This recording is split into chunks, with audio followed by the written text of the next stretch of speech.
Hello मेरे प्यारे बच्चों, we are most welcome in KDN academy. एक बार पुनः आपका KDN अकेडमी में स्वागत है। आज हम लोग बहुत धमाकेदार टॉपिक लाए हैं, विशिष्ट प्रतिरोध, जिसको क्या बोलते हैं, स्पेसिफिक रेजिस्टेंस। अब मेरे प्यारे बच्चों, हमने आपको करंट के बारे में डिस्कस किया, फिर विभव के बारे में डिस्कस किया, पोटेंशियल, फिर पोटेंशियल डिफरेंस के बारे में डिस्कस किया। इसके बाद हमने क्वेश्चन भी लगवाया, फिर मैंने रेजिस्टेंस को भी बताया था। इसके पहले मैंने रेजिस्टेंस को बताया था, प्रतिरोध को। आज मैं विशिष्ट प्रतिरोध की बात करेंगे।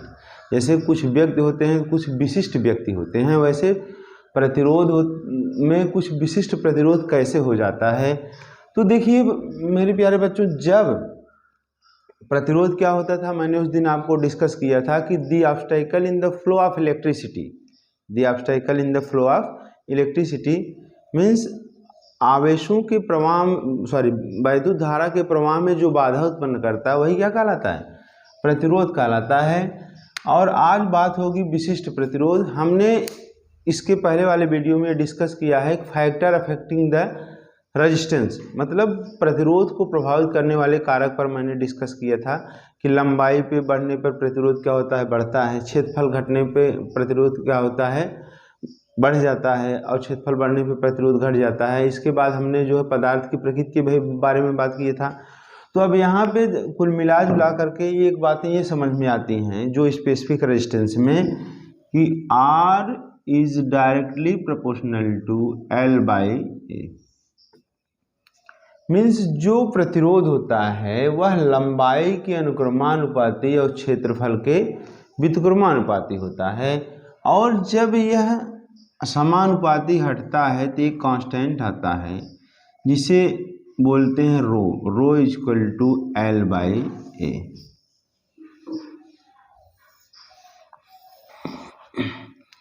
This is the specific resistance of wire. यही रो RHO, इसमें H साइलेंट होता है, इसी को rho. This is the specific resistance, specific resistance of wire.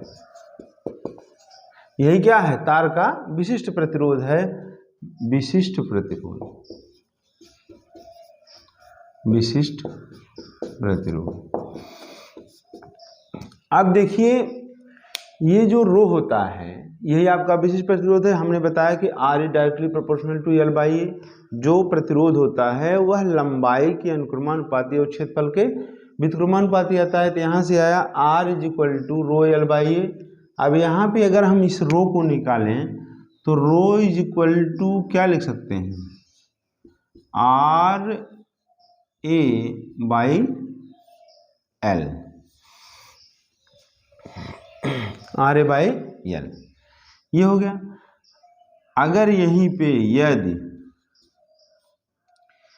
L is equal to 1 metre, means जो वायर की लेंथ है वो कितना हो, 1 मीटर हो, एंड और A is equal to 1 metre square, और जो आपकी एरिया हो कितना हो, 1 मीटर स्क्वायर हो, तो ये वैल्यू अगर रखें तो रो इज इक्वल टू R हो जाएगा।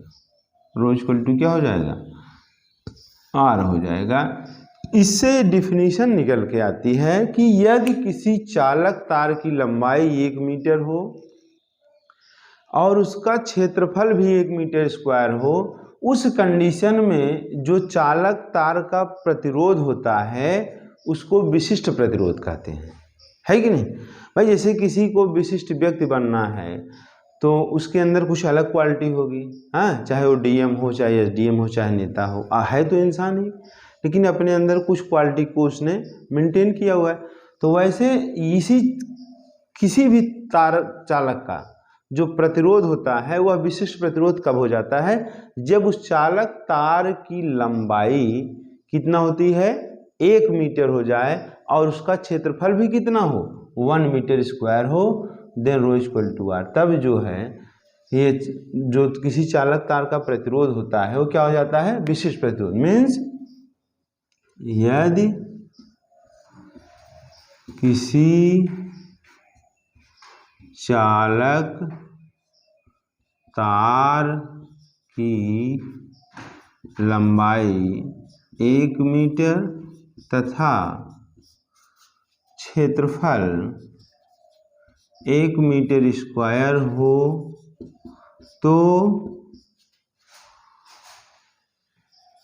उस चालक तार का प्रतिरोध विशिष्ट प्रतिरोध कहलाता है। क्या कहलाता है मेरे प्यारे बच्चों? विशिष्ट प्रतिरोध कहलाता है। मीन्स अभी आप देखिए मेरे प्यारे बच्चों, जब किसी चालक तार की लंबाई क्या हो 1 मीटर तथा क्षेत्रफल 1 मीटर स्क्वायर हो तो उस चालक तार का प्रतिरोध क्या कहलाता है? विशिष्ट प्रतिरोध कहलाता है। Means specific resistance of wire, any wire becomes specific resistance but when their length is 1 meter and cross sectional area also 1 meter square, then that condition the wire will become specific resistance। ठीक, means जब किसी चालक तार की लंबाई 1 metre तथा क्षेत्रफल 1 metre square हो उस समय जो चालक तार का प्रतिरोध होता है उसे क्या बोलते हैं? विशिष्ट प्रतिरोध कहते हैं। इसको आप लोग नोट कर लीजिए। इसके बाद हम जो है अब इसकी यूनिट निकालेंगे और एक इस पर जो है प्यारा सा क्वेश्चन करवाएंगे।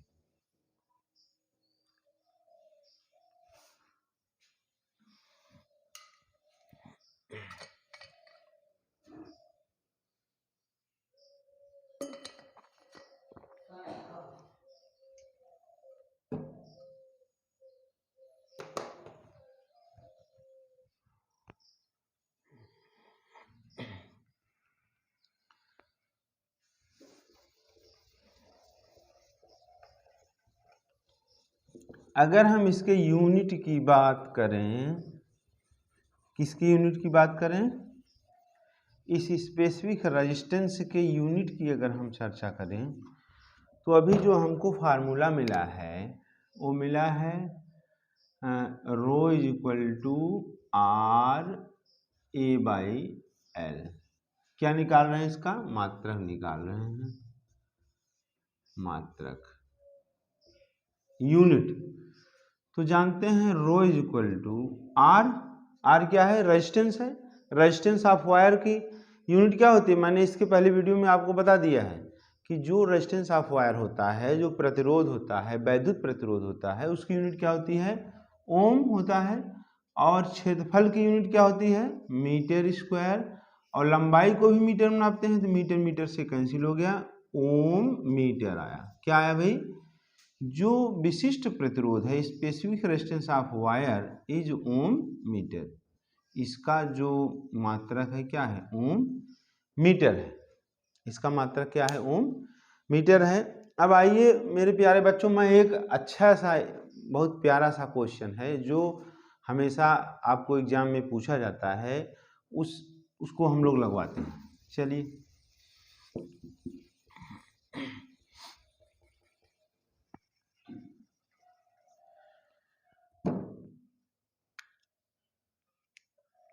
देखिए क्वेश्चन क्या है? यदि किसी चालक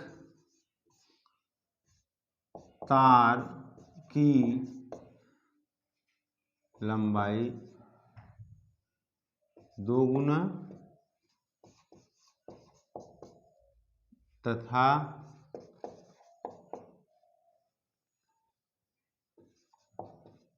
क्षेत्रफल आधा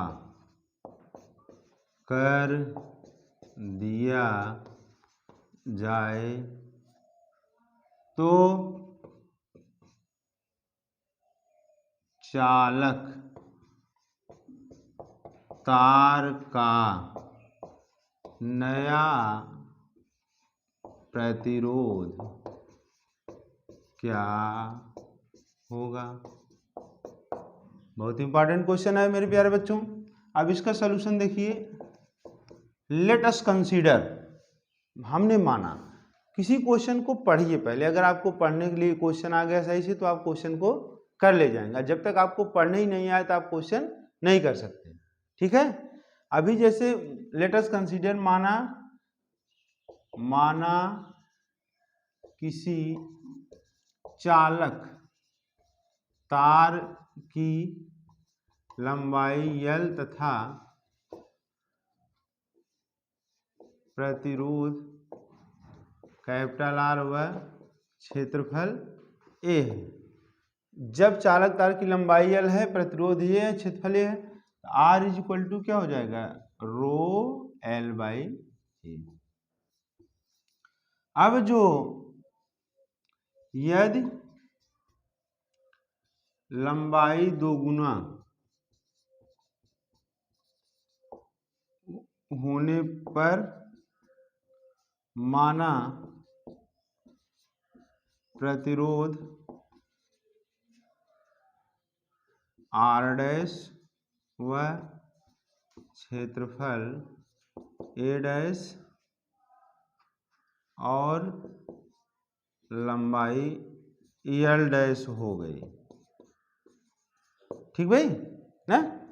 तो आप जो है अगर तब R डैश इक्वल टू क्या हो जाएगा, R dash is equal to rho L dash by A dash, equation number second. लेकिन अकॉर्डिंग टू क्वेश्चन, प्रश्नानुसार क्या कह रहा है कि L डैश मीन्स 2L, यही कह रहा है कि लंबाई को दोगुना कर दी जाए, and A dash is equal to A by 2। Then what will be happen, तब क्या होगा, अगर हम ऐसी कंडीशन में आ जाएं तो यहाँ जो इस क्वेश्चन में रखें दूसरे समीकरण में, तो R dash is equal to आपका क्या हो जाएगा, रो L की जगह 2L by A by 2, which implies that R dash is equal to rho 4L by A। अब R dash is equal to हम क्या लिख सकते हैं, R dash is equal to हम लिखेंगे आपको 4 rho L by A। Equation number third हो गया। देखिए मेरे प्यारे बच्चों, अब ये जो क्वेश्चन है इसको आप लोग अब समीकरण 1 और 2 से हमको हल करना है। तो ये क्वेश्चन जो है अगर हम क्या करें कि समीकरण 1 में 3 से भाग दे दें, भाग देने पर, तो समीकरण 1 क्या है भाई, समीकरण जो 1 है R is equal to rho L by A upon तीसरा क्या है R dash is equal to सबके बटे 4 रो L बाई A। अब देखिए ये कैंसिल हो जाएगा, तो which implies that R dash is equal to 1 by 4, which implies that R dash is equal to 4 capital R। Means यदि किसी चालक तार की लंबाई को दोगुना और क्षेत्रफल को आधा कर दिया जाए तो उसका प्रतिरोध कितना हो जाएगा, 4 गुना हो जाएगा। थोड़ा सर्दी का मौसम स्टार्ट हुआ है इसलिए थोड़ा स्वास्थ्य इधर उधर हो रहा है। तो मेरे प्यारे बच्चों क्वेश्चन को एक बार हम लोग फिर से रियलाइज कर लेते हैं कि यदि किसी चालक तार की लंबाई को दोगुना और क्षेत्रफल को आधा कर दिया जाए तो जो नया प्रतिरोध होगा वो क्या होगा। तो मैंने माना कि किसी चालक तार की लंबाई L तथा प्रतिरोध R व क्षेत्रफल A है तो R इक्वल टू रिलेशन से रो L by A. Equation number 5, यदि लंबाई को दोगुना होने पर माना प्रतिरोध R डैश व क्षेत्रफल A डैश और लंबाई L डैश हो गई तो R डैश इक्वल टू क्या हो जाएगा, rho L dash by A dash.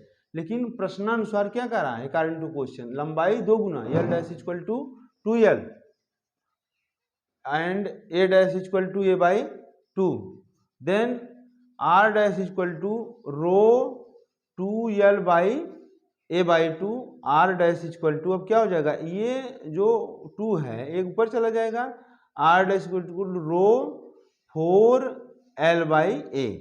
अब समीकरण 1 ये हुआ और 3 ये हुआ, तो अगर समीकरण 1 में समीकरण 3 से भाग दे दें तो हमारा क्या आ जाएगा, R by R dash is equal to rho L by A upon 4 rho L by ए।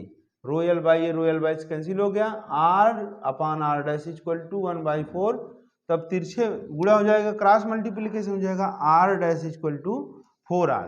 मतलब यदि किसी चालक तार की लंबाई को 2 गुना और क्षेत्रफल को आधा कर दिया जाए तो जो नया प्रतिरोध प्राप्त होगा वो क्या हो जाएगा, 4 गुना हो जाएगा। क्या हो जाएगा, वो 4 गुना हो जाएगा। और अब चलिए इसको आप लोग एक बार फिर से बढ़िया से क्वेश्चन को लगा लीजिए। और मेरे प्यारे बच्चों, जो हमारा केडीएन एकेडमी है इसको आप लोग लाइक सब्सक्राइब और ढेर सारा प्यार देते रहिए। फिर हम अगले वीडियो में आपको इसी से रिलेटेड कुछ अच्छे अच्छे क्वेश्चन लेकर के मिलेंगे। तब तक आप लोग मुस्कुराइए, क्योंकि आप किससे जुड़े हैं, केडीएन एकेडमी से जुड़े हुए हैं। जय हिंद, जय भारत।